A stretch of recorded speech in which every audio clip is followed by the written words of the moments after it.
करसरसुजैः पुस्तकं शङ्खचक्रे बिभ्रद्भिन्नस्फटिकरुचिरे पुण्डरीके निषण्णः अम्लानश्रीरमृतविशधेरंशुभिः प्लावयन् माम् आविर्भूयादनघमहिमा मानसे वागधीशः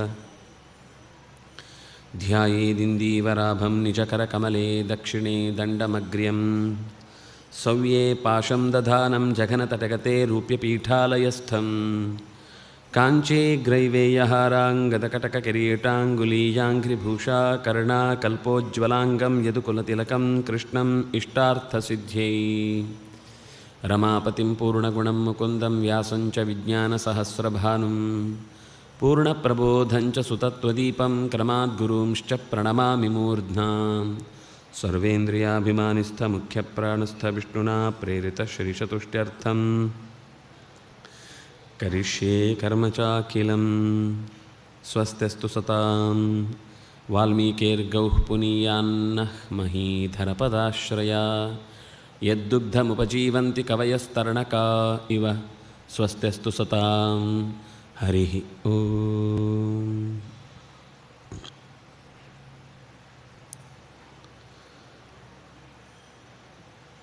ದಕ್ಷನಾದ ಅತ್ಯಂತ ಮಾತಿನಲ್ಲಿ ಪಳಗಿದ ದ್ಯುತಿಮಂತನೆನಿಸಿದ ತೇಜಸ್ಸು ಬಲಗಳಲ್ಲಿ ಅತ್ಯಂತ ಹಿರಿಮೆಯನ್ನು ಸಂಪಾದಿಸಿದ ಸತ್ಯಸಂಧನಾದ ವಿನೀತನಾದ ಸುಗ್ರೀವನೆಂಬೋರ್ವನ ಭೇಟಿಯನ್ನು ನೀನು ಮಾಡು.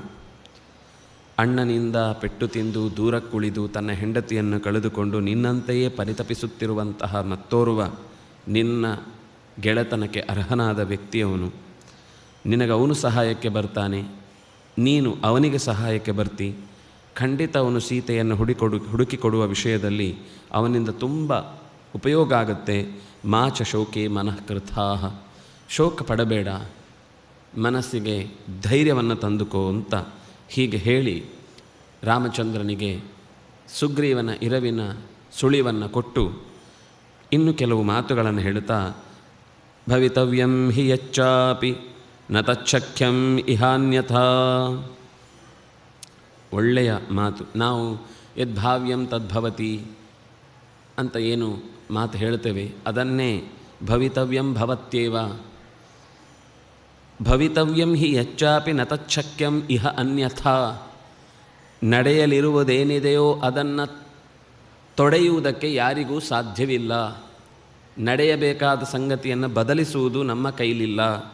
ಕಾಲೋ ಹಿ ದುರತಿಕ್ರಮಃ, ಯಾರೂ ಕಾಲವನ್ನು ಬದಲಾಯಿಸಲಿಕ್ಕಾಗೋದಿಲ್ಲ. ಕಾಲ ನಮ್ಮನ್ನು ಬದಲಾಯಿಸ್ತಾ ಹೋಗುತ್ತೆ ಹೊರತು ಕಾಲದ ಪ್ರವಾಹದಲ್ಲಿ ನಾವೇ ಕೊಚ್ಚಿಕೊಂಡು ಹೋಗಬೇಕು ಹೊರತು ತಡೆದು ನಿಲ್ಲಿಸ್ತೇವೆ, ಬೇಕಾದಂತೆ ಬದಲಿಸ್ತೇವೆ, ಅದರ ದಿಕ್ಕು ತಪ್ಪಿಸ್ತೇವೆ ಅನ್ನುವ ಈ ಎಲ್ಲ ಮಾತುಗಳು ಕೇವಲ ನಮ್ಮ ಹುಂಬತನದ ಮಾತಾದೀತು ಹೊರತು ಅದನ್ನು ತಡೆಯುವವರು ಯಾರೂ ಇಲ್ಲ.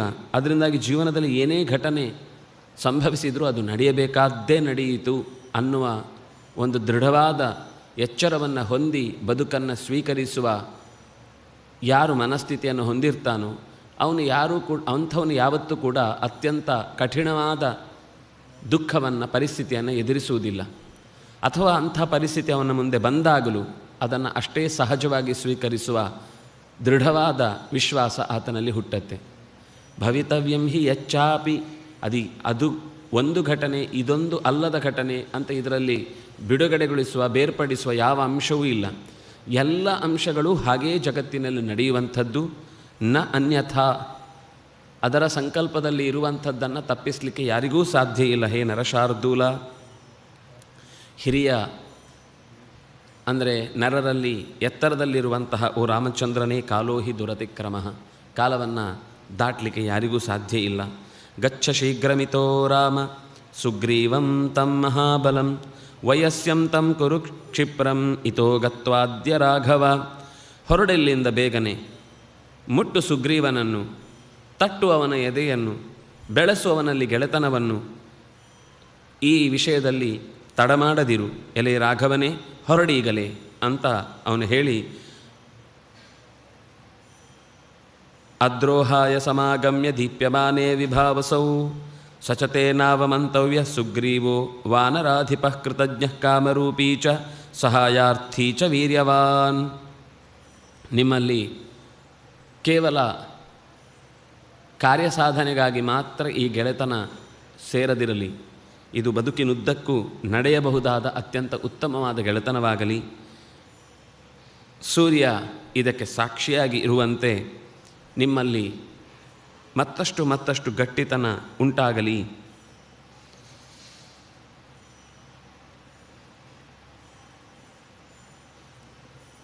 ನೀವಿಬ್ಬರೂ ಕೂಡ ಈ ವಿಷಯದಲ್ಲಿ ದೃಢವಾದ ನಿಮ್ಮ ಮನಸ್ಸಿನಲ್ಲಿರುವ ಎಲ್ಲ ಭಾವನೆಗಳ ಎಳೆಗಳನ್ನು ಹಂಚಿಕೊಂಡು ನಿರ್ಧಾರಕ್ಕೆ ಬನ್ನಿ. ಯಾರೂ ಕೂಡ ಯಾರಿಗೂ ಅವಮಾನ ಮಾಡಿಕೊಳ್ಳದಿರಿ. ಅವನು ಕೃತಜ್ಞನಿದ್ದಾನೆ, ಬಯಸಿದ ರೂಪ ತೊಡುವವನಿದ್ದಾನೆ, ನಿನ್ನ ಕೆಲಸಕ್ಕೆ ಸಹಾಯಕ್ಕೆ ಬರುವವನೂ ಆಗಿದ್ದಾನೆ. ಶಕ್ತೌ ಹ್ಯದ್ಯಯುವಾಂ ಕರ್ತುಂ ಕಾರ್ಯಂ ತಸ್ಯ ಚಿಕೀರ್ಷಿತಂ ಕೃತಾರ್ಥೋ ವಾ ಕೃತ್ಯಂ ತವ ಕರಿಷ್ಯತಿ. ನೀವಿಬ್ಬರು ಒಟ್ಟಾಗಿ ಖಂಡಿತ ನೀನಂದುಕೊಂಡ ಕೆಲಸ ಖಂಡಿತ ಸೀತೆಯ ಹುಡುಕಾಟದ ವ್ಯವಸ್ಥೆ ನಡೆಯುತ್ತೆ. ನಿನ್ನಿಂದ ಅವನಿಗೆ ಉಪಕಾರ ಆಗಲಿ ಆಗದೇ ಇರಲಿ, ಆದರೆ ನಿನ್ನ ಸಹಾಯಕ್ಕೆ ಅವನು ಬಂದೇ ಬರ್ತಾನೆ. ಕೃತಾರ್ಥೋವಾ ಅಕೃತಾರ್ಥೋವಾ, ಅವನು ನಿನಗೆ ಕೃತ್ಯಂ ತವ ಕರಿಷ್ಯತಿ, ನಿನ್ನ ಕೆಲಸವನ್ನು ಅವನು ಮಾಡಿಕೊಡ್ತಾನೆ. ಸನ್ನಿಧಾಯ ಆಯುಧಂ ಕ್ಷಿಪ್ರಂ ಋಷ್ಯಮೂಕಾಲಯಂ ಕಪಿಂ ಕುರು ರಾಘವ ಸತ್ಯೇನ ವಯಸ್ಯಂ ವನಚಾರಿಣಂ. ಆದ್ದರಿಂದ ಆಯುಧವನ್ನು ಜೊತೆಗಿಟ್ಟುಕೊಂಡು ಅದನ್ನು ಹೆದೆ ಇರಿಸಿಕೊಂಡು ಹೋಗುವುದಲ್ಲ, ಅದರ ಸ್ಥಿತಿಗತಿಗಳನ್ನು ಸರಿಯಾಗಿ ಹೋಗುವ ಹೊತ್ತಿನಲ್ಲಿ ಅದು ಯುದ್ಧಕ್ಕಾಗಿ ಸಿದ್ಧವಾಗಿರುವುದಲ್ಲ, ರಕ್ಷಣೆಗಾಗಿ ಜೊತೆಗಿರುವುದು ಅನ್ನುವ ಸ್ಥಿತಿಯಲ್ಲಿ ಅದನ್ನು ತೆಗೆದುಕೊಂಡು ಋಷ್ಯಮುಖ ಪರ್ವತದ ಹತ್ತಿರಕ್ಕೆ ಹೋಗು. ಅವನು ಕೂಡ ವನಚಾರಿಯಾಗಿಯೇ ಇದ್ದಾನೆ. ಇದರಿಂದ ನಹಿ ಸ್ಥಾನಾನಿ ಸರ್ವಾಣಿ ಕಾಸ್ನೇನ ಕಪಿಕುಂಜರ ನರಮಾಂಸಾಶಿನಾಂ ಲೋಕೆ ನೈಪುಣ್ಯಾದಧಿ ಗಚ್ಚತಿ. ಈ ನರಮಾಂಸವನ್ನೇ ಭಕ್ಷಿಸುವ ರಕ್ಕಸರ ನಡುವೆ ಅವರಿಗೂ ಕೂಡ ಎಷ್ಟೆಷ್ಟೋ ತೊಂದರೆಗಳಾಗುವುದು ಸಹಜವೇ. ಆದ್ದರಿಂದಾಗಿ ತುಂಬ ಸುರಕ್ಷಿತವಾದಂತಹ ಜಾಗದಲ್ಲೇ ಅವರು ನೆಲೆಸಿರ್ತಾರೆ, ಅವರ ಕೈಗೆ ಸಿಗದಂತೆ. ಅದರಿಂದಾಗಿ ಆ ಜಾಗವನ್ನು ನೀನು ಹುಡುಕಿಕೊಂಡು ಹೋಗುವುದಕ್ಕಾಗಿ ನಾನು ನಿನಗೆ ದಾರಿಯನ್ನು ಹೇಳುತ್ತೇನೆ. ನತಸ್ಯಾವಿದಿತಂ ಲೋಕೆ ಕಿಂಚಿದಸ್ತಿ ಹಿ ರಾಘವ ಯಾವತ್ ಸೂರ್ಯ ಪ್ರತಪತಿ ಸಹಸ್ರಾಂಶುರರಿಂದಮ.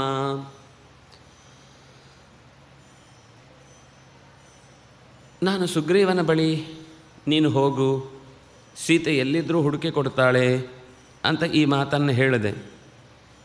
ಇದು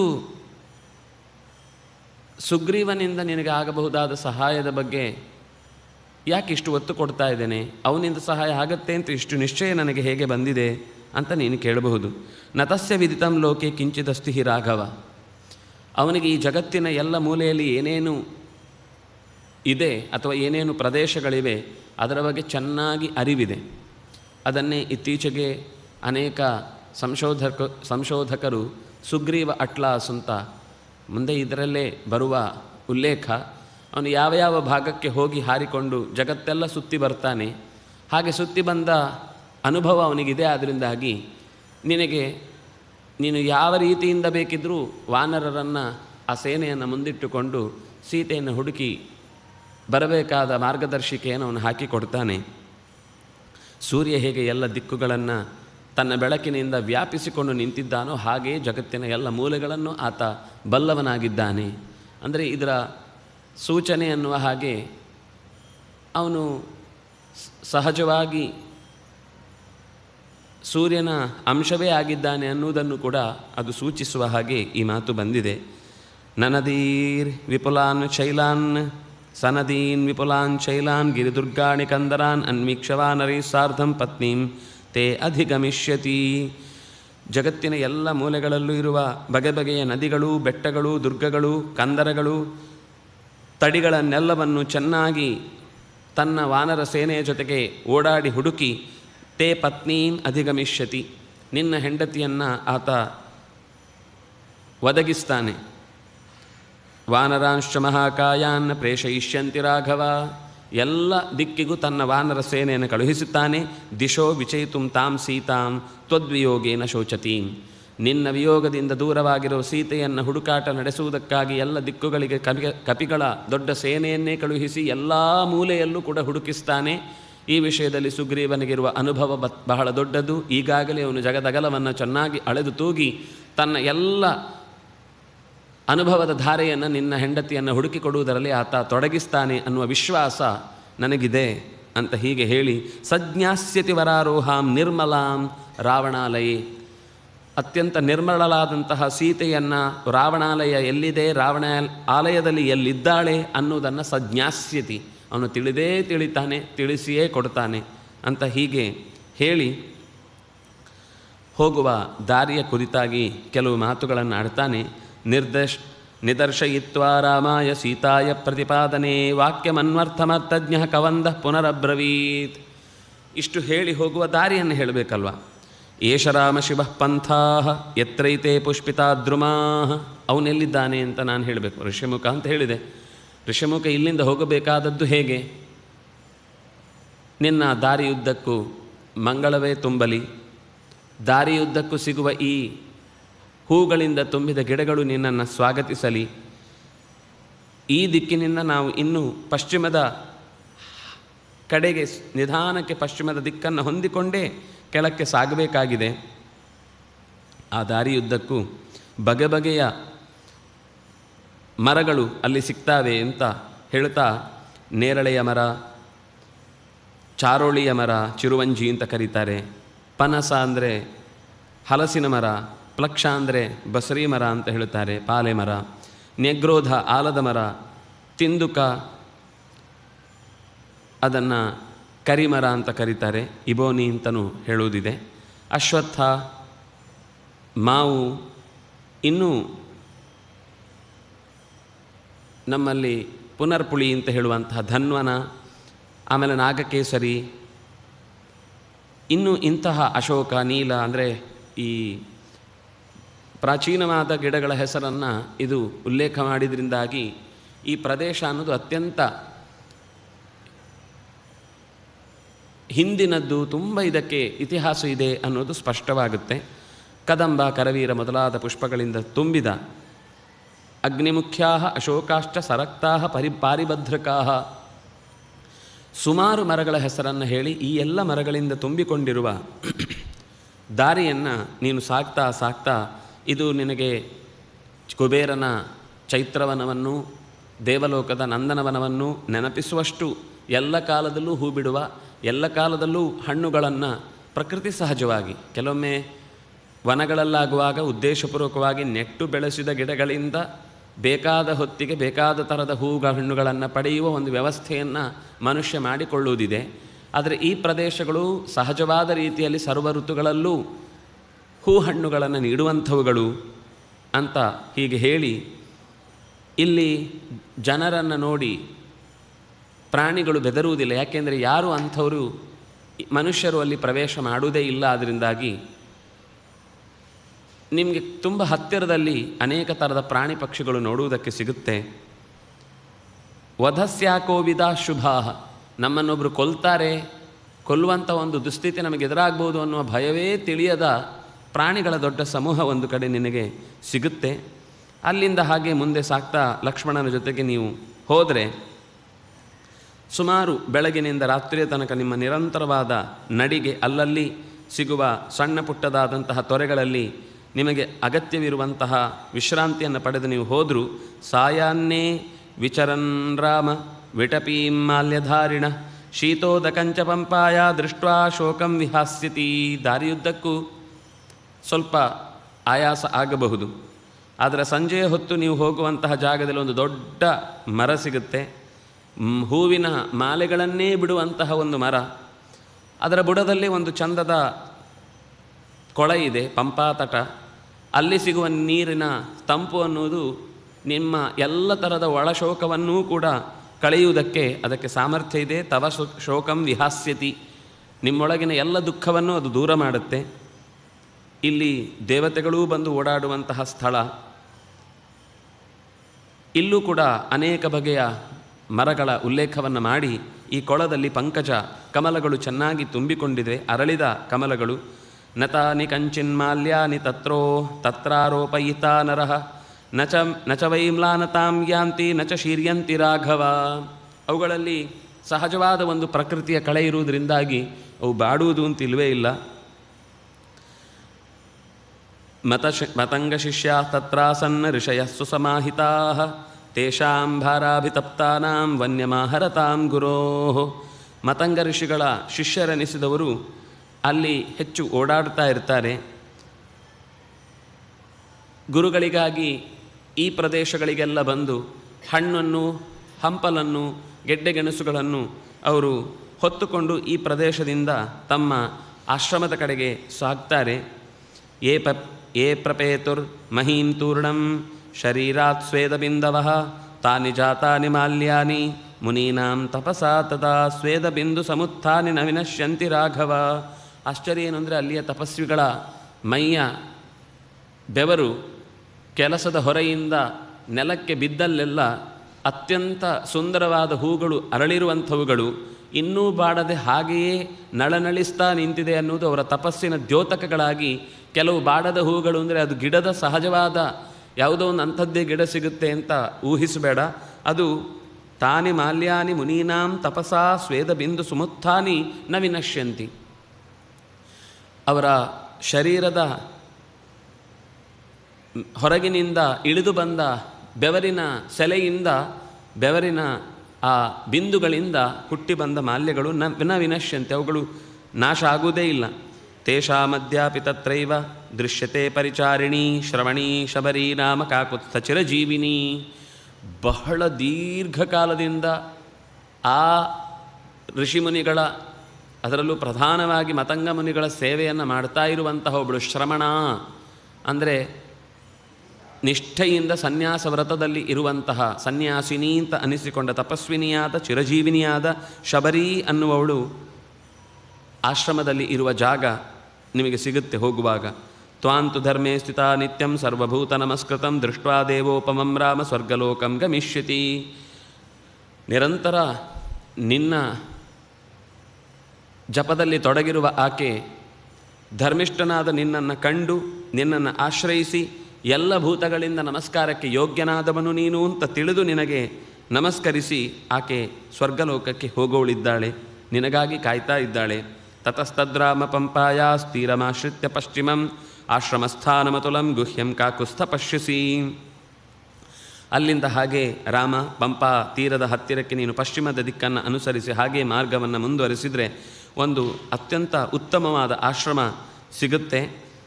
ನ ತತ್ರಾಕ್ರಮಿತು ನಾಗಾಹ ಶಕ್ನುವಂತಿ ತಮಾಶ್ರಮಂ. ಸುಲಭದಲ್ಲಿ ಆ ಆಶ್ರಮದ ಕಡೆಗೆ ನಿನ್ನನ್ನು ಆನೆ ಮರಿಗಳಲ್ಲಿ ಓಡಾಡಲಿಕ್ಕೆ ಬಿಡುವುದಿಲ್ಲ. ನಾಗಾಹ ಶಕ್ನುವಂತಿ ತಮಾಶ್ರಮಂ ಆಕ್ರಮಿತು ವಿವಿಧಾಸ್ತತ್ರ ವೈ ನಾಗಾಹ ವನೆ ತಸ್ಮಿಶ್ಚ ಪರ್ವತೆ ಋಷೇಸ್ತತ್ರ ಮತಂಗಸ್ಯ ವಿಧಾನಾತ್ ತಚ್ಚ ಕಾನನಂ.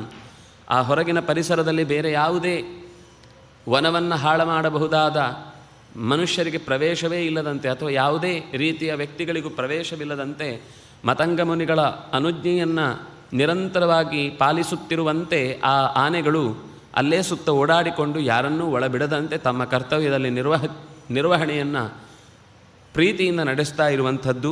ಅದರಿಂದಾಗಿ ಆ ಕಾಡು ತುಂಬ ವಿಶಿಷ್ಟವಾದದ್ದು. ವಿಶಿಷ್ಟವಾದ ಕಾಡು ಅಂದರೆ ಅದನ್ನು ವರ್ಣನೆ ಮುಂದೆ ಶಬರಿಯ ಬಾಯಲ್ಲಿ ನಾವು ನೋಡುತ್ತೇವೆ. ತಸ್ಮಿನ್ನಂದನ ಸಂಕಾಶೆ ದೇವಾರಣ್ಯೋಪಮೇವನೆ ನಾನಾ ವಿಹಂಗ ಸಂಕೀರ್ಣಂ ರಂಸಿಸೇ ರಾಮ ನಿರ್ವೃತಃ.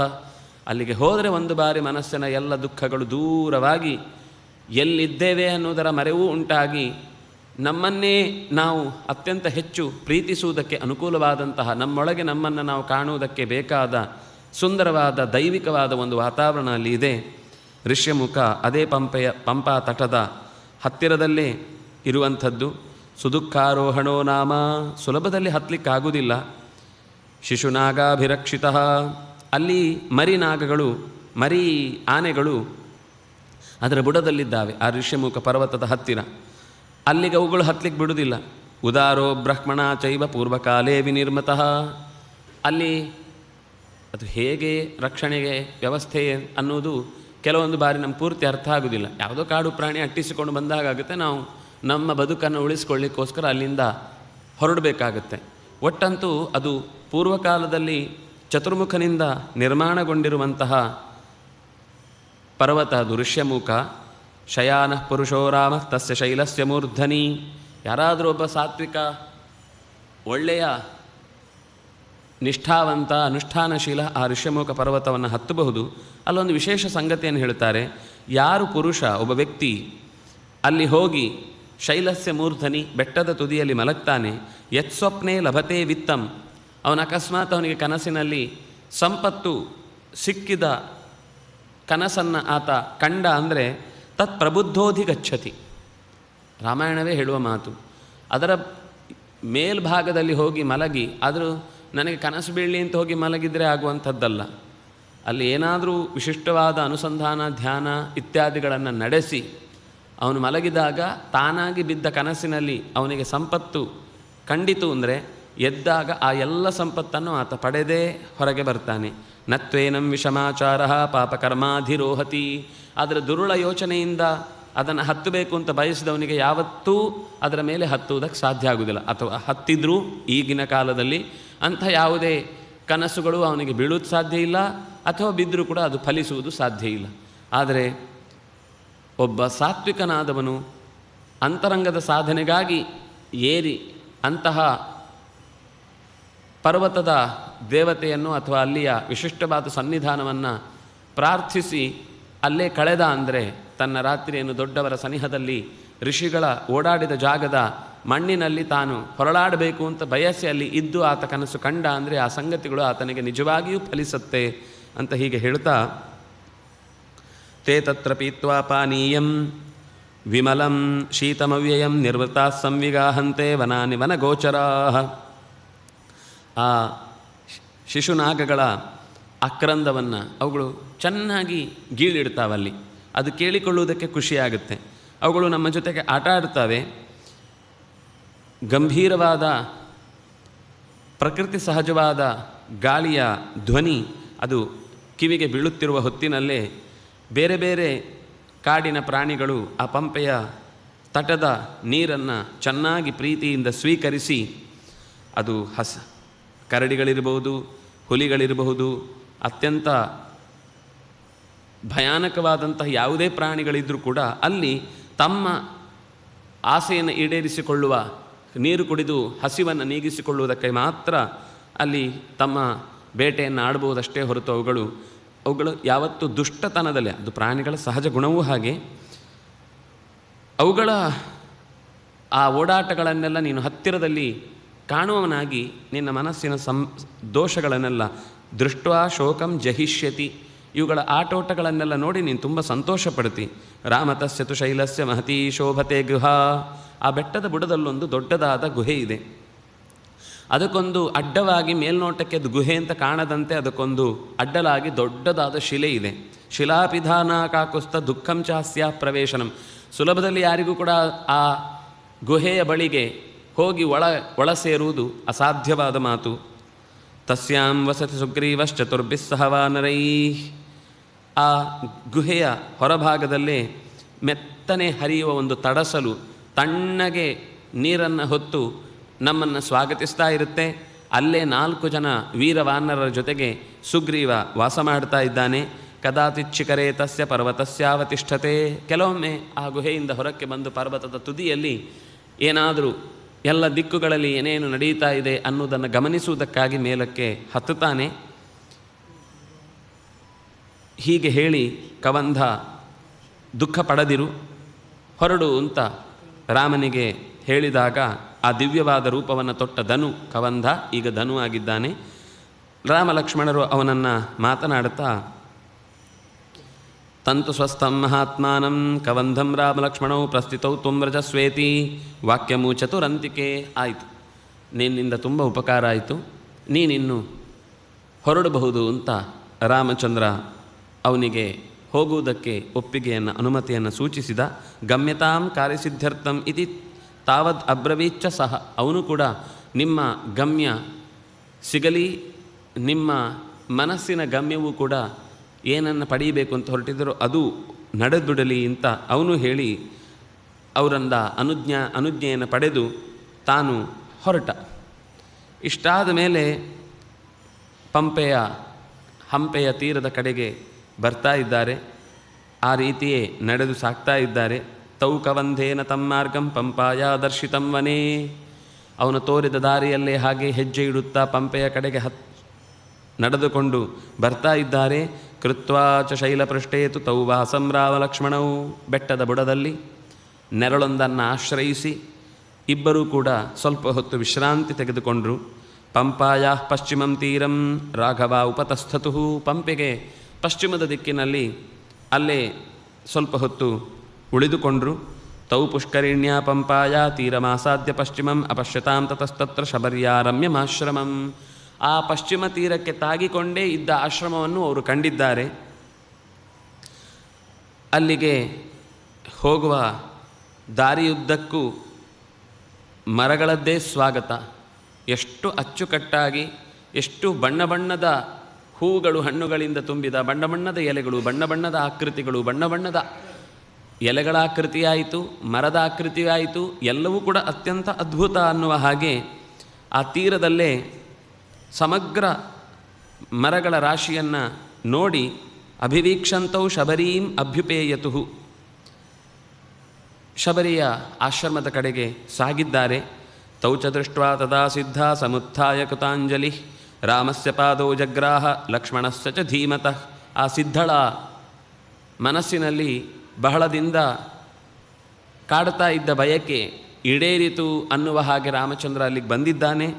ಕೂಡಲೇ ಆ ಶಬರಿ ರಾಮಚಂದ್ರನ ಬರುವಿಕೆಯನ್ನು ಬಹಳ ದಿವಸದಿಂದ ತನಗೆ ಇಲ್ಲಿಗೆ ಬಂದೇ ಬರ್ತಾನೆ ರಾಮ ಅಂತ ನಿರೀಕ್ಷೆಯಲ್ಲಿ ಇರುವಂತೆ ಎಲ್ಲ ಸಿದ್ಧಪಡಿದ. ಮೊದಲೇ ಬರ್ತೇವೆ ಅಂತ ತಿಳಿಸಿ ನಮಗೆ ಸ್ವಾಗತಕ್ಕೆ ಇಷ್ಟಿಷ್ಟು ಜನ ನಿಂತಿರಬೇಕು ಅಂತ ಏನು ಕೇಳಿಕೊಂಡು ಹೋದ ಸ್ಥಿತಿಯಲ್ಲಿ ರಾಮ ಇರಲಿಲ್ಲ. ಸಹಜವಾಗಿಯೇ ಬಂದಿದ್ದಾನೆ. ಗೊತ್ತಿದ್ದದ್ದೇನು ಅಂದರೆ ಇಲ್ಲೊಂದು ಆಶ್ರಮ ಇದೆ ಅಂತ. ಗೊತ್ತಾಗಿದ್ದು ಹೇಗೆ ಅಂದರೆ ಆ ಕವಂಧ ಹೇಳಿದ್ದು. ಅಷ್ಟು ಬಿಟ್ಟರೆ ಶಬರಿಗೂ ಕೂಡ ನಾವು ಇವತ್ತು ಬರ್ತೇವೆ, ಇಂಥ ದಿವಸ ಬರ್ತೇವೆ ಅಂತ ತಿಳಿಸಿ ಬಂದದ್ದಲ್ಲ. ಆದರೆ ಬಂದೊಡನೆಯೇ ರಾಮಚಂದ್ರನ ಬರುವಿಕೆಯನ್ನು ಬಹಳ ದಿನದಿಂದ ನಿರೀಕ್ಷೆ ಮಾಡಿ ಈಗ ಬಂದೇ ಬಿಡ್ತಾನೆ ಅಂತನ್ನುವ ಆ ನಿರ್ಧಾರ ಇದ್ದವಳಂತೆ ಸಿದ್ಧಪಡಿಸಿದ ಎಲ್ಲ ಆತಿಥ್ಯದ ಭಾಗಗಳನ್ನು ತಂದಿದ್ದಾಳೆ. ರಾಮಸ್ಯ ಪಾದವು ಜಗ್ರಾಹ, 2 ಪಾದಗಳನ್ನು ಗಟ್ಟಿಯಾಗಿ ಹಿಡಿದ್ಲು. ಲಕ್ಷ್ಮಣಸ್ಯ ಚ ಧೀಮತಃ, ಆಮೇಲೆ ಲಕ್ಷ್ಮಣನಿಗೂ ನಮಸ್ಕಾರ ಮಾಡಿದ್ಲು. ಕಾಲಿಗೆ ಇಬ್ಬರಿಗೂ ನೀರನ್ನು ಹಾಕಿದ್ದಾಳೆ. ಕಾಲು ತೊಳೆದು ಬಟ್ಟೆಯಿಂದ ಚೆನ್ನಾಗಿ ಒರೆಸಿ ಮತ್ತೆ ಕೈ ತೊಳೆದು ಆಚಮನೀಯಂಚ ಸರ್ವಂ ತತ್ ಪ್ರಾದಾತಿ ಯಥಾವಿಧಿ. ಇದು ಸ್ವಾರಸ್ಯ ಅಂದರೆ, ಅಂಥ ಕಾಡಿನಲ್ಲಿರುವ ಒಬ್ಬಳು ಬೇಡರ ಹುಡುಗಿ ರಾಮನ ಆತಿಥ್ಯ ಮಾಡುವಾಗ ಎಲ್ಲವನ್ನೂ ಹೇಗೆ ಮಾಡಬೇಕು, ಯಥಾವಿಧಿ. ಪಾದ್ಯಕ್ಕೆ ಬೇರೆಯೇ ನೀರು, ಆಚಮನೀಯಕ್ಕೆ ಬೇರೆಯೇ ನೀರು, ಮತ್ತು ಕೈ ತೊಳೆಯುವುದಕ್ಕೆ ಬೇರೆಯೇ ನೀರು, ಆಹಾರಕ್ಕೆ ಸಿದ್ಧಪಡಿಸಿದ ರೀತಿ, ಇದೆಲ್ಲವನ್ನು ಕೂಡ ಬಹಳ ಚೆನ್ನಾಗಿ ರಾಮಾಯಣ ಹೇಳ್ತಾ ತಾಮುವಾಚ ತಥೋ ರಾಮ ಶ್ರಮಣೀಂ ಸಂಶಿತೌ ವ್ರತಾಂ. ಶ್ರಮಣಿ ಅವಳು. ಶ್ರಮಣಿ ಅಂತಂದರೆ ತನ್ನ ದೇಹವನ್ನು ನಿರಂತರವಾಗಿ ಯಾವುದೇ ಬೇರೆ ಲೌಕಿಕ ಆಸೆಗಳಿಗೆ ಒಳಪಡಿಸದಂತೆ ಸನ್ಯಾಸಿನಿಯಂತೆ ಬದುಕಿದವಳು, ತನ್ನ ದೇಹವನ್ನು ದಂಡಿಸಿ ಭಗವಂತನ ಪ್ರೀತಿಗಾಗಿ ಕಾದವಳು. ಸಂಶಿತೌ ವ್ರತಾಂ, ಅತ್ಯಂತ ನಿಷ್ಠೆಯಿಂದ ವ್ರತಗಳಲ್ಲಿ ತೊಡಗಿಸಿಕೊಂಡವಳು. ವ್ರತ ಅಂದ್ರಂದಾಗ ಉಪವಾಸಾದಿ ಅಥವಾ ನಿರಂತರವಾದ ದೊಡ್ಡವರ ಸೇವೆಗೆ ಸಮಯ ಗೊತ್ತು ಗುರಿ ಇಲ್ಲದೆ ಅವರ ಜೊತೆಗೇ ಇದ್ದು ಅವರ ಎಲ್ಲ ಆಗುಹೋಗುಗಳಿಗೆ ಕೈಯಾಗಿ ಕಣ್ಣಾಗಿ ಕಿವಿಯಾಗಿ ಯಾವ ರೀತಿಯಿಂದ ಸಹಾಯ ಮಾಡಬೇಕು ಅದೆಲ್ಲವನ್ನು ಮಾಡ್ತಾ ಹಲ್ಲು ಕಚ್ಚಿ ಯಾವುದೂ ಕಷ್ಟ ಅಂತ ಭಾವಿಸದೆ ದೊಡ್ಡ ಸಾಧನೆಯನ್ನು ಮಾಡಬೇಕು ಅಂತ ಬಂದಾಗ ಅಲ್ಲಿ ಬರಬಹುದಾದ ಎಲ್ಲ ಕಷ್ಟಗಳೂ ಕೂಡ ಅದು ಇಷ್ಟವೆಂಬಂತೆ ಸ್ವೀಕರಿಸುವ ದೊಡ್ಡತನದ ಹೃದಯದ ಆಕೆ ನಿರ್ಜಿತಾ ವಿಘ್ನಾ. ಬಹಳ ಚಂದದ ಮಾತೇನು ಅಂದರೆ ಇಲ್ಲಿ ರಾಮಚಂದ್ರನ ಮಾತು, ಯಾರೇ ಒಬ್ಬರು ನಮಗೆ ಸಿಕ್ಕಿದಾಗ ನಾವು ಹೇಗೆ ಮಾತಾಡಬೇಕು ಅನ್ನೋದನ್ನು ರಾಮಚಂದ್ರ ಇಲ್ಲಿ ತೋರಿಸ್ತಾನೆ. ಆದರೆ ನಮ್ಮ ಮಾತು ಹಾಗೆ ಯಾವತ್ತೂ ಹೇಳಿಕೊಟ್ಟ ಮೇಲೂ ನಾವು ತಿದ್ದಿಕೊಳ್ಳಲ್ಲ. ಯಾರಾದರೂ ಸಿಕ್ಕಿದಾಗ ನಾವು ಕುಶಲವೇ ಕ್ಷೇಮವೇ ಅನ್ನುವಲ್ಲಿ ಬಹಳ ಅಪರೂಪಕ್ಕೆ ಹಾಗಿರುತ್ತೆ. ಮುಂದಿನ ಮಾತೆ ನಮ್ಮ ಲೌಕಿಕ ವ್ಯವಹಾರದ ಬಗ್ಗೆ ಇರುತ್ತೆ. ಆದರೆ ರಾಮಚಂದ್ರ ಕೇಳುವ ಮಾತು ಮೊದಲು ಕಚ್ಚಿತ್ತೇ ನಿರ್ಜಿತಾ ವಿಘ್ನಾ ಕಚ್ಚಿತ್ತೇ ವರ್ಧತೆ ತಪಃ. ನಿನ್ನ ತಪಸ್ಸು ವ್ರತ ಆಚರಣೆಗಳಿಗೆ ಒದಗಬಹುದಾದ ಎಲ್ಲ ವಿಘ್ನಗಳನ್ನು ನೀನು ಇಂದ್ರಿಯಗಳ ದೋಷವನ್ನು ಗೆದ್ದಿದ್ದಾನೆ. ಇದನ್ನು ಕಾಳಿದಾಸನು ಕೂಡ ಕಣ್ವರ ಭೇಟಿಯಾದಾಗ ಅಪಿ ನಿರ್ವಿಘ್ನ ತಪಸ್ಸಃ ಮುನಯಃ, ತಪಸ್ಸಿಗೆ ಏನೂ ವಿಘ್ನವಾಗದಂತೆ ಅವರ ನಿಷ್ಠೆಯನ್ನು ಅನುಷ್ಠಾನವನ್ನು ನಿತ್ಯವೂ ಬಿಡದಂತೆ ಮಾಡ್ತಾ ಇದ್ದಾರಾ ಅಂತ ಹೀಗೆ ಕೇಳಿ, ಇದು ಇಲ್ಲಿ ಮಾತ್ರ ಅಲ್ಲ, ಎಲ್ಲಿಯೇ ಯಾರ್ಯಾರು ಯಾವ ಯಾವ ಕರ್ತವ್ಯದಲ್ಲಿದ್ದಾರೋ ಆ ಕರ್ತವ್ಯದ ಬಗ್ಗೆ ಮೊದಲು ಮಾತಾಡಬೇಕು. ಒಬ್ಬ ಋತ್ವಿಜನಾದರೆ ಅವನ ಹತ್ರ ಮಾತಾಡಬೇಕು, ವೇದಾಧ್ಯಯನ ಎಷ್ಟಾಯಿತು, ಶಾಸ್ತ್ರಾಧ್ಯಯನ ಎಲ್ಲಿವರೆಗೆ ಬಂತು, ಯಾವುದರ ವಿಷಯದಲ್ಲಿ ನಿಮ್ಮ ಚಿಂತನೆ ಬೆಳೆದು ನಿಂತಿದೆ, ಅಥವಾ ಯಾವ ದಿಕ್ಕಿನಲ್ಲಿ ನಿಮ್ಮ ಅಧ್ಯಯನ ಸಾಗಿದೆ. ಇದನ್ನು ನಾವು ಬಿಟ್ಟೇ ಲೋಕದ ವ್ಯವಹಾರಕ್ಕೆ ಬೇಕಾದ, ವ್ಯಾಪಾರಕ್ಕೆ ಬೇಕಾದ, ಸಂಪಾದನೆಗೆ ಬೇಕಾದ, ಅಥವಾ ಮನೆ ಇನ್ನೇನು ನಮ್ಮ ಮೆಟೀರಿಯಲ್ ವರ್ಲ್ಡಿನ ಬಗ್ಗೆನೇ ನಮ್ಮ ಆಲೋಚನೆಗಳು ಬೆಳೀತಾವೆ ಹೊರತು, ಈ ಅಂತರಂಗದ ಪ್ರಪಂಚಕ್ಕೆ ಬಂದವನು ನಿನ್ನ ಅಂತರಂಗಕ್ಕೆ ಬೇಕಾದ ಯಾವ ಸೊತ್ತನ್ನು ತಪ್ಪಿಲ್ಲದೆ ಒದಗಿಸಿದ್ದಿ ಅನ್ನುವ ಪ್ರಶ್ನೆಯನ್ನು ಕೇಳುವವರು ನಾವಲ್ವೇ ಅಲ್ಲ. ಆದರೆ ರಾಮಚಂದ್ರ ಮನುಷ್ಯನಾಗಿ ಮೊದಲು ತೋರಿದ ಇಂಥದ್ದೇ ಅನೇಕ ಪಾಠಗಳಲ್ಲಿ ಒಂದು ಯಾವುದು ಅಂದರೆ ಇದು ಒಂದು. ಕಚ್ಚಿತ್ತೇ ನಿಯತಃ ಕ್ರೋಧ ಕೇಳ್ತಾನೆ, ಕೋಪವನ್ನು ಗೆದ್ದಿದೆಯಾ ಪೂರ್ತಿ? ಆಹಾರಶ್ಚ ತಪೋಧನೆ, ಇಂದ್ರಿಯಗಳ ನಿಗ್ರಹದ ಜೊತೆಗೆ ಆಹಾರದ ರುಚಿಯ ವಿಷಯದಲ್ಲೂ ಕೂಡ ನಿನ್ನನ್ನು ನೀನು ತಡೆದು ನಿಲ್ಲಿಸಿಕೊಂಡಿದ್ದೀಯೇ? ಕಚ್ಚಿತ್ತೇ ನಿಯಮ ಪ್ರಾಪ್ತಾ ಕಚ್ಚಿತ್ತೇ ಮನಸ್ಸುಖಂ, ಎಲ್ಲ ನಿಯಮಗಳನ್ನು ಚೆನ್ನಾಗಿ ನಿಷ್ಠೆಯಿಂದ ನಡೆಸ್ತಾ ನಿನ್ನ ಮನಸ್ಸು ನಿನ್ನ ಹತೋಟಿಗೆ ಬಂದಿದೆಯೇ? ಕಚ್ಚಿತ್ತೇ ಗುರು ಶುಶ್ರೂಷಾ ಸಫಲಾಚಾರು ಭಾಷಿಣಿ, ಅವಳು ಬಹಳ ಚಂದದಲ್ಲಿ ಮಾತಾಡ್ತಾಳೆ, ಅದರನ್ನೇ ಸಂಬೋಧನೆಯಾಗಿಸಿ ಅತ್ಯಂತ ಚೆಲುವಾದ, ಚೆನ್ನಾದ, ನಿಷ್ಠವಾದ, ತಪ್ಪಿಲ್ಲದ ಮಾತುಗಳನ್ನಾಡುವ ಓ ಹೆಣ್ಮಗಳೇ, ನಿನ್ನ ಗುರುಗಳಿಗೆ ನೀನು ಚೆನ್ನಾಗಿ ಶುಶ್ರೂಷೆ ಮಾಡ್ತಾ ಇದ್ದೀಯಾ? ಮತ್ತು ಆ ಶುಶ್ರೂಷೆಯಿಂದ ನೀನು ವಿದ್ಯೆ ಎಂಬಂತಹ ಅರಿವನ್ನು, ಫಲವನ್ನು ನೀನು ಪಡೆದಿದ್ದೀಯಾ? ಹೀಗೆ ರಾಮೇಣ ತಾಪಸಿ ಪೃಷ್ಟ, ರಾಮ ತಾಪಸಿಯನ್ನು ಹೀಗೆ ಕೇಳಿದ ಬಳಿಕ ಸಿದ್ಧ ಸಮ್ಮತ, ಎಲ್ಲ ಸಿದ್ಧರಿಂದಲೂ ಸಮ್ಮತಿಯನ್ನು, ಅಂದರೆ ಇವಳು ನಿಜವಾಗಿಯೂ ಸಾಧನೆಯನ್ನು ನಡೆಸಲಿಕ್ಕೋಸ್ಕರನೇ ಈ ದೇಹವನ್ನು ಉಪಯೋಗಿಸಿಕೊಳ್ತಾ ಇದ್ದಾಳೆ ಅಂತ ಎಲ್ಲ ಸಿದ್ಧರೂ ಕೂಡ ಒಪ್ಪಿಕೊಳ್ಳಬಲ್ಲಂತಹ ರೀತಿಯಲ್ಲಿ ಸಿದ್ಧಿಯನ್ನು ಪಡೆದಿರುವ ಈ ಹೆಣ್ಣು ಮಗಳ ವಿಷಯವನ್ನು ರಾಮಚಂದ್ರ ಹೀಗೆ ಮಾತಾಡಿದಾಗ ಅವಳು ಮರಳಿ ರಾಮಾಯ ಪ್ರತ್ಯುಪಸ್ಥಿತ ಶಶಂಸ, ಪ್ರತಿಯಾಗಿ ಮತ್ತೆ ನಮಸ್ಕರಿಸಿ ರಾಮಚಂದ್ರನ ಹತ್ರ ಮಾತಾಡ್ತಾ ಇದ್ದಾಳೆ. ಎಲ್ಲವೂ ಸಫಲ ಆಯಿತು ಅಂತ ನನಗೀಗ ಅನ್ನಿಸ್ತಾ ಇದೆ. ಅದ್ಯ ಪ್ರಾಪ್ತ ತಪಸ್ಸಿದ್ಧಸ್ತವ ಸಂದರ್ಶನಾನ್ಮಯ ಅದ್ಯತೆ ಸಫಲಂ ತಪ್ತಂ ಗುರವಶ್ಚ ಸುಪೂಜಿತಾ, ನಾನು ಇಲ್ಲಿಯ ತನಕ ಗುರುಗಳನ್ನು ಪೂಜಿಸಿದ್ದು, ಸೇವೆ ಮಾಡಿದ್ದು, ಕೇಳುವುದಕ್ಕಾಗಿ ಅವರ ಬೆನ್ನ ಹಿಂದೆ ಬಿದ್ದದ್ದು, ಅಥವಾ ಇನ್ನೇನೇನು ಇಲ್ಲಿ ವ್ರತ ಅನುಷ್ಠಾನ ನಿಷ್ಠೆ ಕಷ್ಟಪಟ್ಟು ಕೂಡ ರಾತ್ರಿ ಹಗಲು ದೇಹವನ್ನು ದಂಡಿಸಿ ಮಾಡಿದಂತಹ ಇಂದ್ರಿಯಗಳ ಮೇಲಿನ ಹಿಡಿತಕ್ಕಾಗಿ ಅಥವಾ ಮನಸ್ಸಿನ ಮೇಲಿನ ಹತೋಟಿಗಾಗಿ ನಾನು ಮಾಡಿಕೊಂಡ ಎಲ್ಲ ನಿಯಮಗಳು ಕೂಡ ಇವತ್ತು ಫಲಿಸಿತು. ತವ ಸಂದರ್ಶನಾನ್ಮಯ, ನಿನ್ನನ್ನು ನೋಡಿದ್ದೇನೆ ಅನ್ನುವ ಈ ಕ್ಷಣದ ಸುಖವೇ ನನ್ನ ಹಿಂದಿನ ಎಲ್ಲ ಆಲೋಚನೆಗಳಿಗೂ ಕೂಡ ಫಲವನ್ನು ಕೊಟ್ಟಿದೆ ಅಂತ ನಾನು ಭಾವಿಸ್ತಾ ಇದ್ದೇನೆ.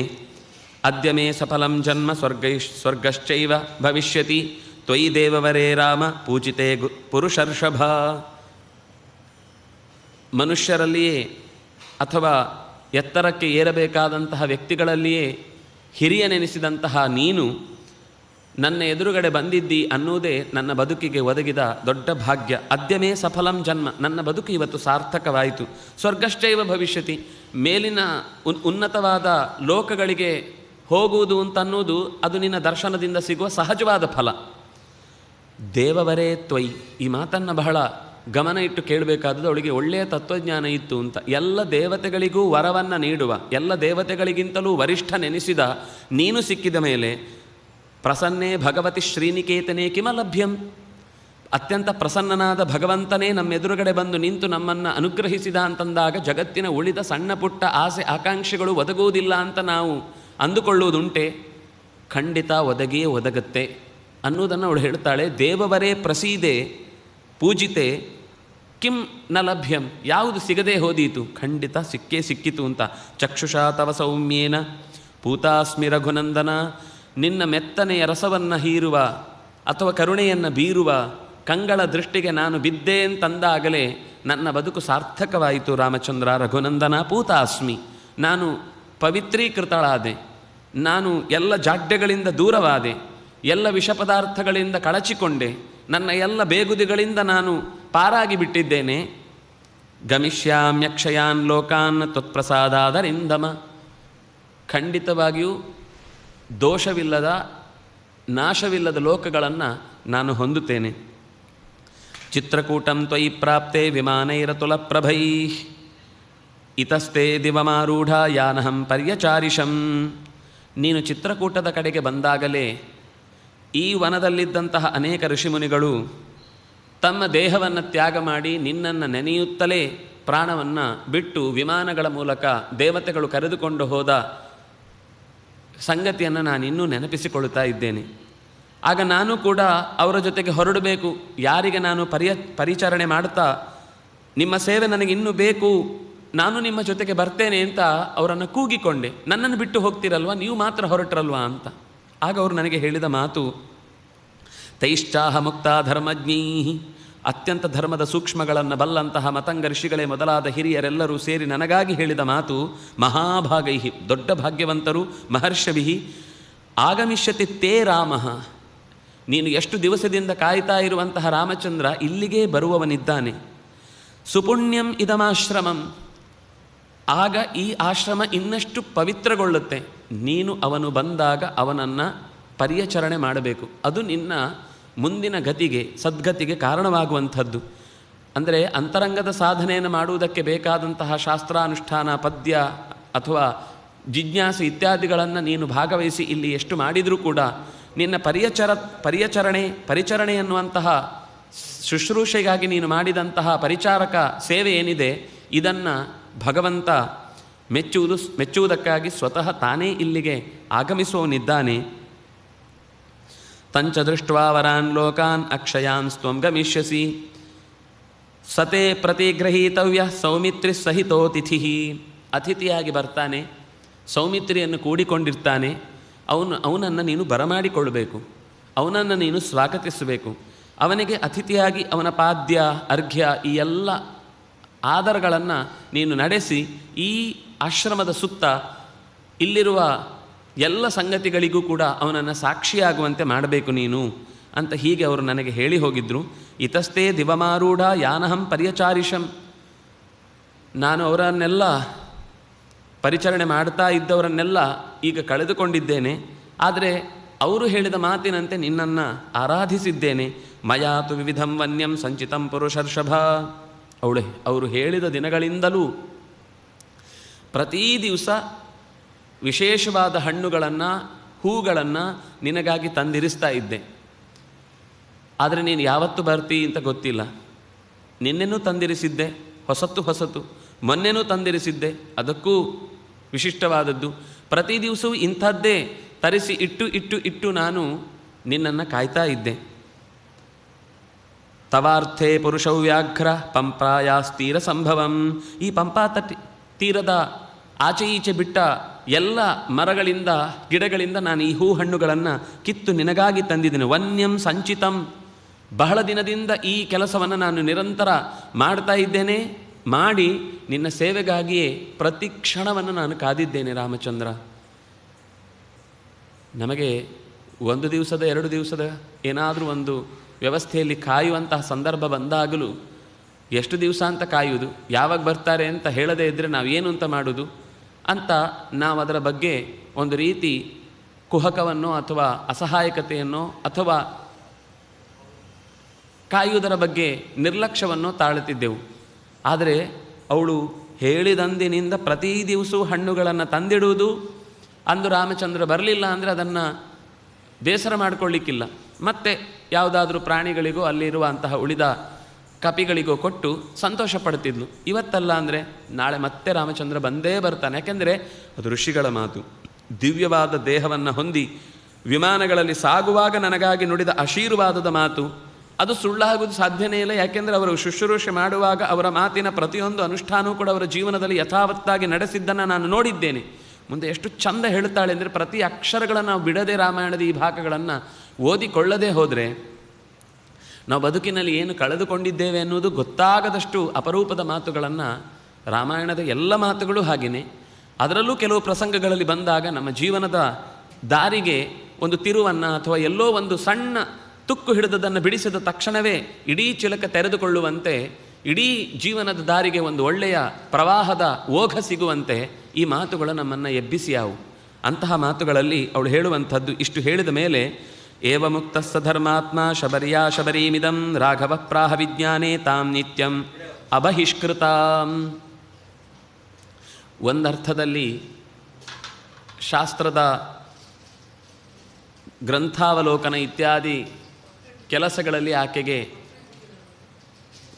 ಅಷ್ಟು ಬೌದ್ಧಿಕವಾಗಿ ಬೆಳೆದವಳಾಗಿರಲಿಲ್ಲ. ಅವ್ರು ಹೇಳಿದ ಕೆಲಸವನ್ನು ಚೆನ್ನಾಗಿ ಮಾಡ್ತಿದ್ಲು. ಒಮ್ಮೆ ಅದು ಹೇಳಿದ ಮೇಲೆ ಪ್ರತಿ ದಿವಸ ಅದೇ ಹೊತ್ತಿಗೆ ಅದಾಗಬೇಕು ಅಂತ ತಿಳಿದು ಮಾಡ್ತಿದ್ಲು. ಶಾಸ್ತ್ರದ ನಿಷ್ಕರ್ಷೆಯಲ್ಲೆಲ್ಲ ಆಕೆ ತೊಡಗದೇ ಇದ್ದರೂ ಕೂಡ ಅವರ ಹತ್ತಿರದಲ್ಲೇ ಇದ್ದು ಸೇವೆ ಮಾಡಿದವಳಾದ್ರಿಂದಾಗಿ ನಿತ್ಯಂ ಅಬಹಿಷ್ಕೃತಾಂ, ಯಾವತ್ತೂ ಕೂಡ ಹೇಳಲಿಕ್ಕೆ ಬೇಡರ ಜಾತಿಯವಳಾಗಿದ್ದರೂ ಕೂಡ ಗಿರಿಜನ ಅಂತ ನಾವು ಗಿರಿಯ ತಪ್ಪಲಲ್ಲೇ ವಾಸ ಮಾಡುವಂತಹ ಊರಿನ ಸಂಪರ್ಕಕ್ಕೆ ಯಾವತ್ತು ಬರಲು ಇಚ್ಛಿಸದ, ಆದರೆ ಪ್ರಕೃತಿಯ ಪ್ರತಿಯೊಂದನ್ನು ದೇವತೆ ಅಂತನ್ನುವ ಹಾಗೆ ಪ್ರೀತಿಸುವ ಎಚ್ಚರವುಳ್ಳ ಆಕೆಯ ಬಗ್ಗೆ ರಾಘವ ಪ್ರಾಹ ವಿಜ್ಞಾನೇ ತಾಂ ನಿತ್ಯಂ ಅಬಹಿಷ್ಕೃತಾಂ, ಅವಳಿಗೆ ಒಳಗಿನಿಂದ ಇರುವ ಅರಿವಿನ ಆ ಭಾರವನ್ನು ಗುರುತಿಸಿ ರಾಮಚಂದ್ರ ಈ ಮಾತನ್ನು ಹೇಳ್ತಾನೆ. ಅಲ್ಲಿ ಒಂದು ಶಬ್ದ ಬಳಸಿದ್ದು ಅಬಹಿಷ್ಕೃತಾಂ. ಎಂದೂ ಕೂಡ ರಾಮಚಂದ್ರ ಇದು ಅಂತಲ್ಲ, ಯಾವತ್ತೂ ಕೂಡ ಯಾರನ್ನೂ ಕೂಡ ಅವನು ಅವರ ಭಾವ ಪಕ್ವವಾಗಿದ್ದರೆ ಅವರನ್ನು ದೂರ ಇಟ್ಟಿಲ್ಲ. ಆದರೆ ಅಪಕ್ವವಾಗಿದ್ದರೆ ಅವರನ್ನು ಯಾವತ್ತೂ ಕೂಡ ಎತ್ತರದಲ್ಲಿ ಇರಲಿಕ್ಕೆ ಬಿಟ್ಟಿಲ್ಲ. ಗುಹ ಇರಬಹುದು, ಇಲ್ಲಿ ಶಬರಿ ಇರಬಹುದು, ಅಥವಾ ಇಂಥದ್ದೇ ಬೇಕಾದಷ್ಟು. ಅಂದರೆ ಇನ್ನು ಕಪಿಗಳು ಹಾಗೇನೆ. ಕಪಿಗಳೇನು ಮನುಷ್ಯರಿಗೆ ಅತ್ಯಂತ ಆತ್ಮೀಯತೆಯಿಂದ ಒದಗಿ ಬರುವವರೇನಲ್ಲ. ಆದರೂ ಅಲ್ಲಿ ಅವರ ಜೊತೆಗೆ ಅತ್ಯಂತ ಆತ್ಮೀಯವಾಗಿ ನಡ್ಕೊಂಡಿದ್ದಾನೆ ರಾಮಚಂದ್ರ. ಅಬಹಿಷ್ಕೃತ, ಯಾವುದೇ ರೀತಿಯಿಂದ ಹೊರಕ್ಕೆ ಇಡಲು ಯೋಗ್ಯಲಳ್ಳದ, ಯಾವುದೇ ರೀತಿಯಿಂದಲೂ ದೂರ ಇಡಲು ಸಾಧ್ಯವಿಲ್ಲದ ಅರಿವಿನಿಂದ ಎತ್ತರದಲ್ಲಿರುವ ಆಕೆಯನ್ನು ಕುರಿತು ಮಾತಾಡ್ತಾನೆ. ಈ ಆಶ್ರಮದ ಬಗ್ಗೆ, ನಿನ್ನ ಬಗ್ಗೆ ನನಗೆ ಹಿಂದೆ ಒಂದು ಸೂಚನೆ ಸಿಕ್ಕಿದೆ. ಧನೋಹ ಸಕಾಶಾತ್ ತತ್ವೇನ ಪ್ರಭಾವಂತೆ ಮಹಾತ್ಮನಃ. ನಿನ್ನ ಮತ್ತು ಈ ಆಶ್ರಮದ ಸ್ಥಾಪನೆಯನ್ನು, ಸಂಸ್ಥಾನವನ್ನು ನಡೆಸಿದಂತಹ ಮತಂಗ ಋಷಿಗಳ ಪ್ರಭಾವವನ್ನು ಧನೋಹ ಸಕಾಶಾತ್ ತತ್ವೇನ ಶ್ರುತಂ. ಧನು ಅನ್ನುವಂತಹ ದೇವತೆಯೊಬ್ಬ ನನಗೆ ಇದರ ಬಗ್ಗೆ ಅರಿವು ಮೂಡಿಸಿದ್ದ, ಬಹಳ ಹೇಳಿದ್ದ.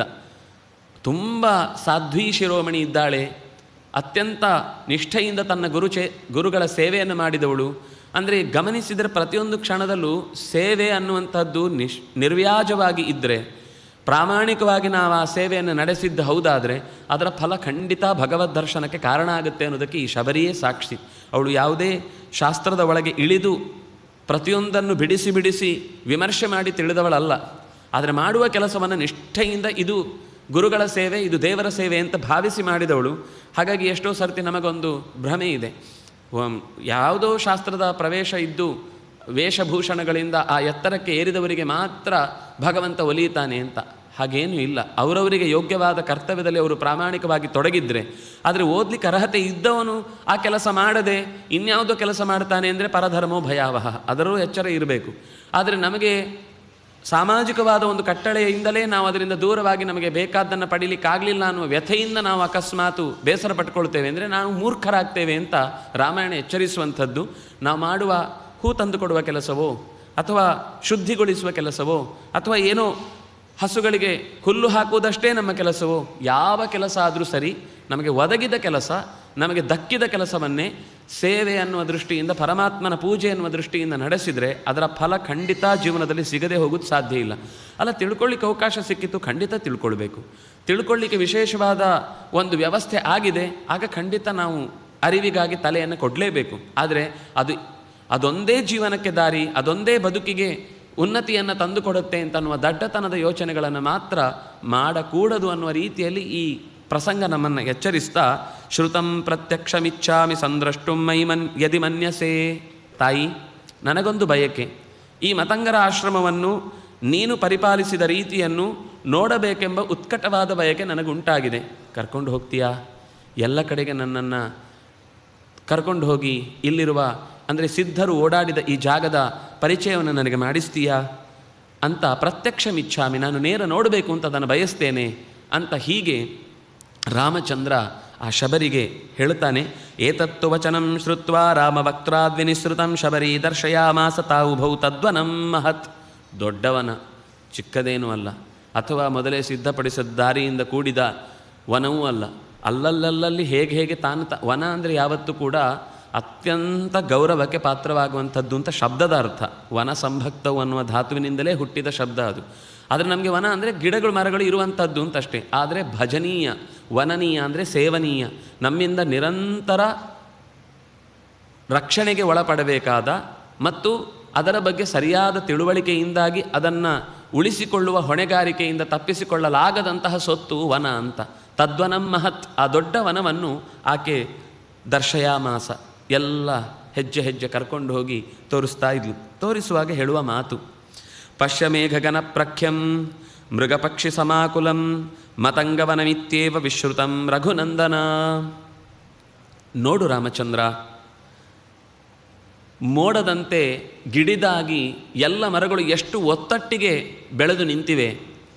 ಮೋಡಗಳು ಒಟ್ಟಾದಾಗ ಕತ್ತಲೆ ಅಂತನ್ನೋದು ಆಗಸದಲ್ಲಿ ಮೂಡಿದರೆ, ಇಲ್ಲಿ ಮರಗಳ ಎಲೆಗಳು ಪರಸ್ಪರ ಟೊಂಗೆಗಳು ಆಕಾಶವನ್ನೇ ಮುಚ್ಚಿ ಹಾಕಿರುವಂತೆ ನೆಲದಲ್ಲೆಲ್ಲ ಎಲ್ಲ ಕಡೆಯೂ ಕತ್ತಲೆಯೇ ಆವರಿಸಿದೆ. ಅದರ ಜೊತೆಗೆ ಮೃಗಪಕ್ಷಿ ಸಮಾಕುಲಂ, ಅನೇಕ ಥರದ ಪ್ರಾಣಿಗಳು ಪಕ್ಷಿಗಳು ಎಲ್ಲ ಕಡೆಯಲ್ಲೂ ನಿಶ್ಚಿಂತೆಯಿಂದ, ಯಾವುದೇ ವ್ಯಕ್ತಿಯಿಂದ ನಮಗೆ ಸಾವು ಬರಬಹುದು ಅಂತನ್ನುವ ಭಯವೇ ಇಲ್ಲದೆ ನಿರ್ಭಯವಾಗಿ ತಮ್ಮ ತಮ್ಮ ಪಾಡಿಗೆ ಸುಖವಾಗಿ ಬದುಕನ್ನು ಸಾಗಿಸ್ತಾ ಇವೆ. ಇದನ್ನು ಮತಂಗವನ ಅಂತ ಕರೀತಾರೆ. ಎಲ್ಲರೂ ಇದರ ಬಗ್ಗೆ ತುಂಬ ಆಶ್ಚರ್ಯ ಪಡ್ತಾರೆ, ಈ ವನದ ಬಗ್ಗೆ. ಯಾಕೆಂದರೆ ಇಲ್ಲಿ ಪ್ರವೇಶ ಮಾಡಿದವರಿಗೆಲ್ಲ ಬದುಕಿನಲ್ಲಿ ಏನೋ ಒಂದು ಉನ್ನತವಾದದ್ದೇ ಸಿಕ್ಕಿದೆ ಮತ್ತು ಇಲ್ಲಿ ಪ್ರವೇಶ ಮಾಡಲಿಕ್ಕೆ ಸಿಗುವುದೇ ಒಂದು ಬದುಕಿನ ದೊಡ್ಡ ಭಾಗ್ಯ ಅನ್ನುವ ಮಾತು ಕೂಡ ಈ ವನದ ಬಗ್ಗೆ ಇದೆ. ಇಹತೆ ಭಾವಿತಾತ್ಮಾನಃ ಗುರವೇ ಮೇ ಮಹಾವನೆ ಜುಹವಾಂಶ್ಚಕ್ರಿರೇ ತೀರ್ಥಂ ಮಂತ್ರಪೂಜಿತಂ.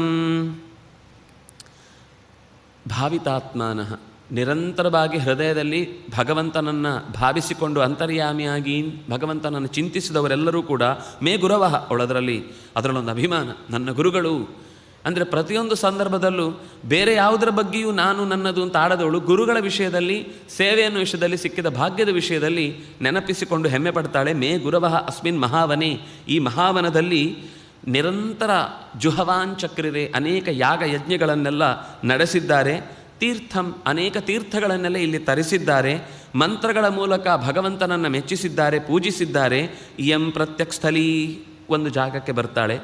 ಪಶ್ಚಿಮದ ದಿಕ್ಕು ಸ್ವಲ್ಪ ತಗ್ಗಾಗಿರುವ ಒಂದು ವೇದಿ ಕಾಣುತ್ತೆ.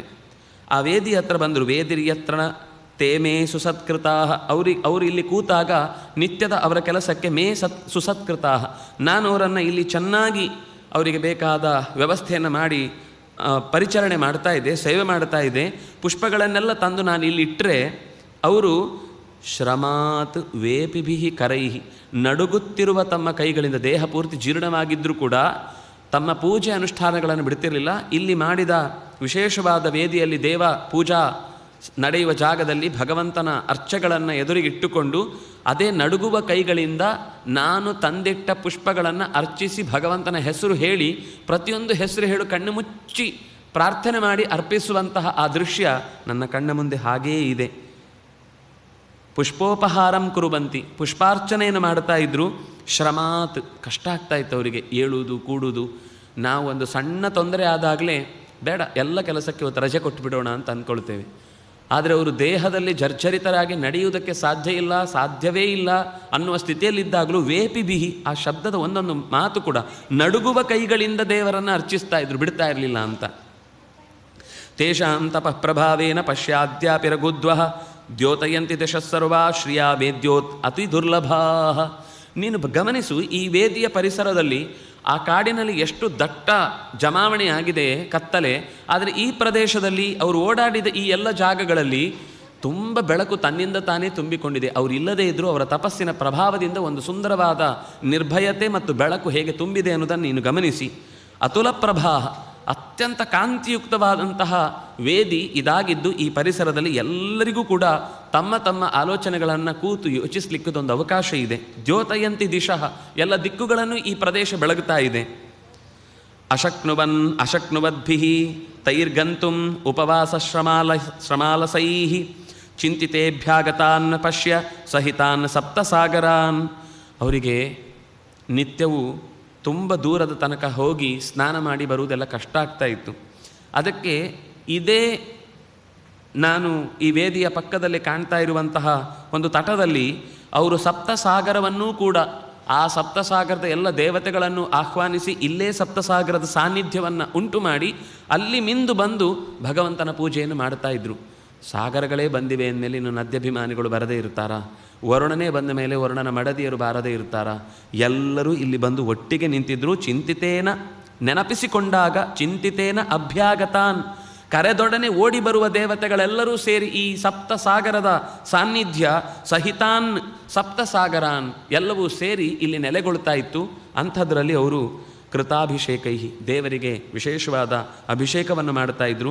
ನ್ಯಸ್ತಾಹ ವಲ್ಕಲಾಹ ಪಾದಪೇಶ್ವಿಹ, ನಿನಗೊಂದು ತೋರಿಸ್ಲ ಅದ್ಭುತ. ಹತ್ತಿರ ಕರ್ಕೊಂಡು ಹೋಗ್ತಾಳೆ. ಕರ್ಕೊಂಡು ಹೋಗಿ ಒಂದು ಮರಕ್ಕೆ ನೇತು ಹಾಕಿದ್ದ ಬಟ್ಟೆಯನ್ನು ಮುಟ್ಟಿಸ್ತಾಳೆ.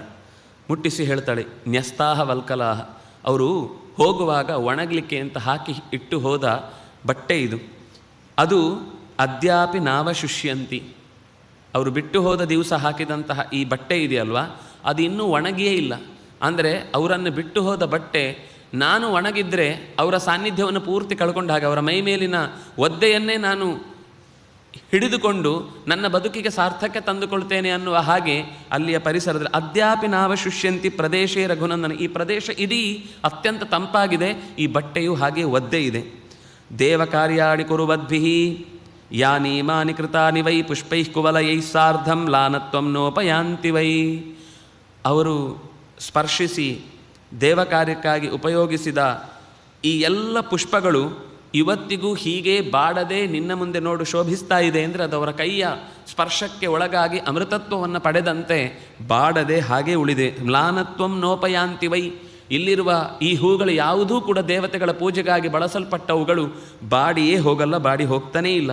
ಕೃಷ್ಣಂ ವನಮಿದಂ ದೃಷ್ಟಂ ಶ್ರೋತವ್ಯಂಚ ಶ್ರುತಂ ತ್ವಯಾ, ಸೀದ ಹಾಗೇ ಕೃಷ್ಣಂ ಎಲ್ಲ ಕಡೆಗೆ ಕರ್ಕೊಂಡು ಹೋಗ್ತಾಳೆ. ಪ್ರತಿ ಮರಗಳನ್ನು ತೋರಿಸಿ ಇದು ಇಂಥ ಮರ, ಇದು ಇಂಥ ಸಂದರ್ಭದಲ್ಲಿ ನಾವು ನಟ್ಟದ್ದು ಅಥವಾ ಹೀಗೆ ಅಂದರೆ ಅವರು ಹೋದ ಮೇಲೆ ಅಷ್ಟು ದಿನಗಳ ಕಾಲ ಅವುಗಳಿಗೆ ನೀರುಣಿಸಿ ಅವುಗಳು ಬೆಳೆಯುವ ತನಕ ಅವುಗಳ ಪ್ರತಿ ದಿವಸ ಹೂ ತರ್ತಿದ್ಲು, ಹಣ್ಣುಗಳನ್ನು ತರ್ತಿದ್ಲು, ಇತ್ಯಾದಿಗಳನ್ನು ರಾಮಚಂದ್ರನಿಗಾಗಿ ತರ್ತಾ ಇದ್ದದ್ದಿತ್ತು. ಹಾಗಾಗಿ ಆ ಎಲ್ಲ ಪ್ರದೇಶದಲ್ಲಿ ಏನೇನಿದೆ ಎಲ್ಲವನ್ನು ರಾಮಚಂದ್ರನಿಗೆ ತೋರಿಸಿದ್ದಾಳೆ.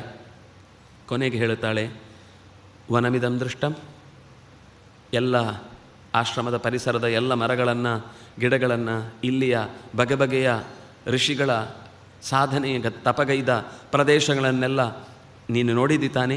ಶ್ರೋತವ್ಯಂ, ನೀನು ಏನನ್ನು ಕೇಳಬೇಕು ಅಂತಿದ್ಯೋ ತತ್ಸರ್ವಂ ಶ್ರುತಂ ತ್ವಯ, ನೀನು ಕೇಳಬೇಕು ಅಂತ ಬಯಸಿದ್ದನ್ನು, ನಾನು ಹೇಳಬೇಕು ಅಂತಿದ್ದದ್ದನ್ನು ಎಲ್ಲವನ್ನು ಹೇಳಿದ್ದೇನೆ, ನೀನು ಕೇಳಿದ್ದಿ.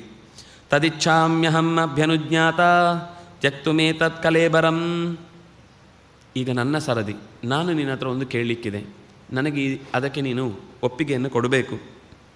ಅಭ್ಯನುಜ್ಞಾತ, ಬರೀ ಅನುಜ್ಞಾತ ಅಲ್ಲ, ನಿನ್ನ ಕಣ್ಣ ಮುಂದೆನೇ ನನಗೆ ಇದಕ್ಕೆ ಒಪ್ಪಿಗೆ ಕೊಟ್ಟು ಅದನ್ನು ನಿನ್ನ ಮುಂದೆ ನಡೆಸಬೇಕು ನಾನು, ಅದಕ್ಕೆ ನೀನು ಒಪ್ಪಿಗೆ ಕೊಡಬೇಕು. ಏನು? ತ್ಯಕ್ತು ಮೇತು ಕಳೇಬರಂ, ಇಲ್ಲಿಯ ತನಕ ಈ ದೇಹದಲ್ಲಿ ನೀನು ಬರ್ತಿ ಅನ್ನುವ ಒಂದೇ ಕಾರಣಕ್ಕಾಗಿ ಪ್ರಾಣಗಳು ಉಳಿದಿದ್ದವು. ನಿನ್ನ ದರ್ಶನ ಆದ ಬಳಿಕ ಈ ದೇಹದಲ್ಲಿ ಪ್ರಾಣಗಳಿಗೆ ಇನ್ನೇನೂ ಕಾರ್ಯಭಾರ ನಡೆಸುವಂತಹ ಶಕ್ತಿಯೂ ಇಲ್ಲ, ಅವುಗಳಿಗೆ ಬಯಕೆಯೂ ಇಲ್ಲ. ಹಾಗಾಗಿ ನಿನ್ನ ಕಣ್ಣ ಮುಂದೆಯೇ ನನ್ನ ಶರೀರವನ್ನು ನಿನಗೆ ಒಪ್ಪಿಸುವುದಕ್ಕಾಗಿ ನನಗೆ ನೀನು ಒಪ್ಪಿಗೆ ಕೊಡಬೇಕು ಅಂತ ಹೀಗೆ ಕೇಳುತ್ತಾಳೆ. ತೇಷಾಂ ಇಚ್ಛಾಮ್ಯಹಂ ಗಂತುಂ, ನಾನು ಗುರುಗಳ ಬಳಿಗೆ ಹೋಗಬೇಕು ಅಂತ ಬಯಸ್ತೇನೆ. ಅವರೆಲ್ಲ ದಿವ್ಯವಾದ ವಿಮಾನಗಳನ್ನು ತೊಟ್ಟು ಎಲ್ಲಿ ಹೋಗಿದ್ದಾರೋ ಅಲ್ಲಿಗೆ ನಾನು ಹೋಗ್ತೇನೆ. ಅವರ ಹತ್ತಿರಕ್ಕೆ ಹೋಗಿ ಮತ್ತೂ ಸೇವೆ ಮಾಡುವ ಬಯಕೆ ನನ್ನದು. ಮುನೀನಾಂ ಆಶ್ರಮೋ ಯೇಷಾಂ ಅಹಂಚ ಪರಿಚಾರಿಣಿ, ಇಲ್ಲಿ ಯಾವ ರೀತಿ ಆ ಮುನಿಗಳಿಗೆ ನಾನು ಸೇವೆಯನ್ನು ಸಲ್ಲಿಸ್ತಾ ಇದ್ನೋ ಮತಂಗಾದಿ ಋಷಿಗಳಿಗೆ, ಅದೇ ರೀತಿಯಾದ ಸೇವೆಯನ್ನು ಮುಂದೆಯೂ ಕೂಡ ನಾನು ನಡೆಸುವುದಕ್ಕಾಗಿ ಈ ದೇಹದಿಂದ ನಿನ್ನ ದರ್ಶನವಾಗಬೇಕು ಅನ್ನೋ ಅಷ್ಟೇ ಕಾರಣಕ್ಕೆ ಉಳಿದಿದ್ದೆ. ಇನ್ನು ಮುಂದೆ ನನಗೆ ಈ ದೇಹದಲ್ಲಿ ಉಳಿದುಕೊಳ್ಳುವ ಬಯಕೆ ಇಲ್ಲ. ಧರ್ಮಿಷ್ಠಂಚ ವಚಶ್ರುತ್ವ ರಾಘವ ಸಹ ಲಕ್ಷ್ಮಣ ಪ್ರಹರ್ಷಮತುಲಂ ಲೇಭೆ ಆಶ್ಚರ್ಯಮಿತಿ ತತ್ವತಃ. ಧರ್ಮಿಷ್ಠವಾದ ಆಕೆಯ ಮಾತನ್ನು ಕೇಳಿ, ಯಾಕೆಂದರೆ ದೇಹದಲ್ಲಿ ಇನ್ನು ದೇಹವನ್ನು ಯಾವತ್ತೂ ಬಿಡಲಿಕ್ಕೆ ಪರ್ಮಿಷನ್ ಇಲ್ಲ. ಯಾಕೆಂದರೆ ತಂದವರು ನಾವಲ್ಲ, ಅದರಿಂದಾಗಿ ಕೊಡಲಿಕ್ಕೂ ನಮಗೆ ಅಧಿಕಾರ ಇಲ್ಲ, ಬಿಡಲಿಕ್ಕೂ ನಮಗೆ ಅಧಿಕಾರ ಇಲ್ಲ.